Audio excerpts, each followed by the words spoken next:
Asiyah binti Muzahim. Asiyah adalah satu dari 4 perempuan mulia yang dijamin masuk surga dan memiliki kedudukan tinggi di mata Allah berkat keteguhan imannya.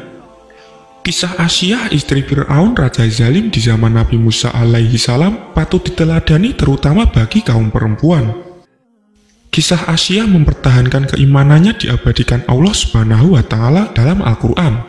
Allah menceritakan kisahnya dalam surah Tahrim ayat 11. Dan Allah membuat istri Fir'aun perumpamaan bagi orang-orang yang beriman ketika ia berkata, "Ya Allah, bangunkanlah untukku sebuah rumah di sisimu dalam surga, dan selamatkanlah aku dari Fir'aun dan perbuatannya, dan selamatkanlah aku dari kaum yang zalim."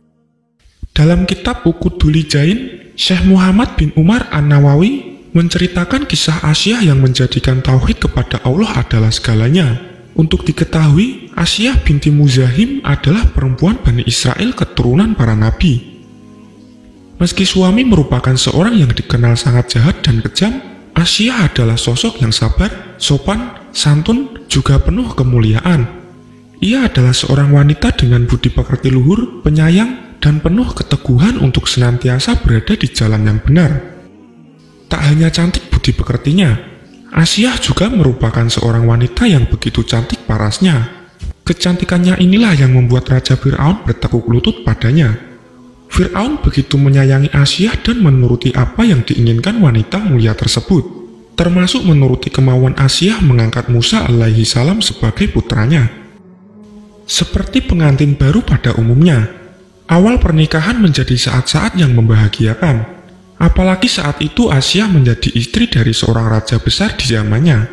Namun sayang, kebahagiaan tersebut tidak berlangsung lama. Fir'aun mengaku bahwa selain sebagai raja, ia juga merupakan Tuhan dan meminta semua rakyatnya menyembahnya. Apa yang dikatakan Fir'aun tentu saja membuat Asiyah berat hati. Ia juga dipaksa menyembah suaminya sendiri dan mengakui bahwa sang suami adalah Tuhan. Dengan penuh kesabaran, Asiyah menuruti permintaan suami, walau di dalam hatinya ia sangat keberatan, tersiksa, dan berontak. Dari hari ke hari, bulan ke bulan, hingga tahun ke tahun, Asiyah terus bersabar menghadapi sifat buruk sang suami. Suatu ketika, ia bahkan rela berkorban nyawa menghadapi perlakuan sang suami. Ketika Nabi Musa alaihi salam mengalahkan para tukang sihir Fir'aun, keimanan Asiyah semakin mantap.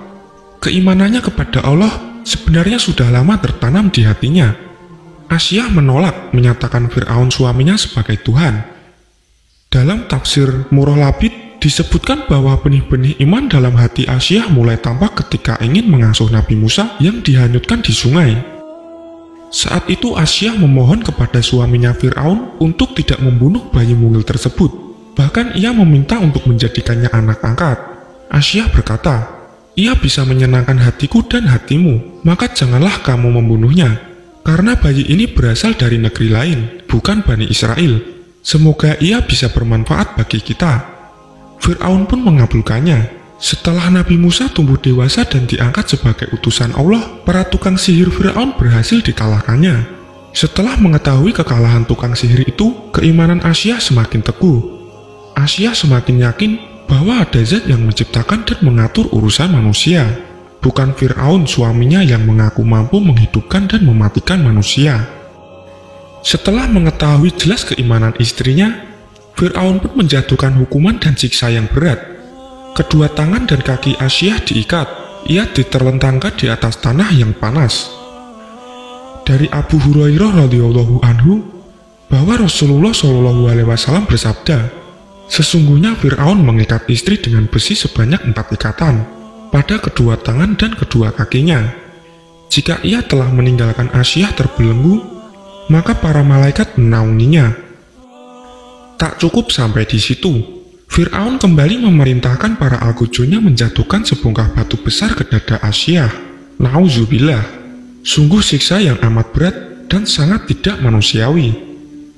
Ketika Asiyah melihat batu besar itu hendak dijatuhkan padanya, beliau pun berdoa kepada Allah Subhanahu wa Ta'ala, "Wahai Allah Tuhanku, bangunkanlah untukku di sisimu sebuah rumah di surga." Quran Surat At-Tahrim ayat 11. Allah Subhanahu wa Ta'ala pun memperlihatkan sebuah gedung di surga yang terbuat dari marmer berwarna mengkilat. Asyah sangat bergembira, lalu ruhnya keluar menyusul, kemudian barulah batu besar itu dijatuhkan pada tubuhnya. Beliau tidak merasa sakit, karena jasadnya sudah tidak mempunyai nyawa. Dalam sebuah hadis yang diriwayatkan Imam Ahmad, Rasulullah SAW juga memuji Asyah dan 3 perempuan mulia lainnya. Beliau bersabda, sebaik-baik wanita penghuni surga adalah Khadijah binti Khuwailid, Fatimah binti Muhammad, Asyah binti Muzahim istri Fir'aun, dan Maryam binti Imran. Tidakkah kita menjadikan Asyah sebagai teladan hidup kita untuk meraih kemuliaan itu? Apakah kita tidak malu dengannya? Di mana dia seorang istri raja, gemerlap dunia mampu diraihnya, istana dan segala kemewahannya dapat dengan mudah dinikmatinya. Namun apa yang dipilihnya? Ia lebih memilih disiksa dan menderita karena keteguhan hati dan keimanannya.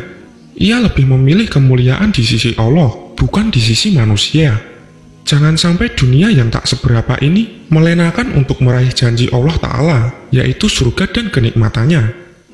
Jangan sampai karena alasan kondisi, kita mengorbankan keimanan kita dan mengorbankan akidah kita.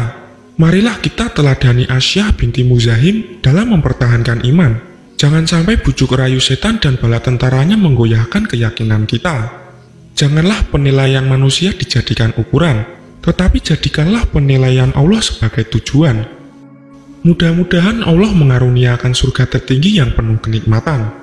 Demikianlah kisah Asyah binti Muzahim. Semoga kita bisa mengambil hikmah dan mengikuti jejaknya yang meninggal dalam keadaan teguh menggenggam tauhid. Amin ya robbal alamin. Wassalamualaikum warahmatullahi wabarakatuh.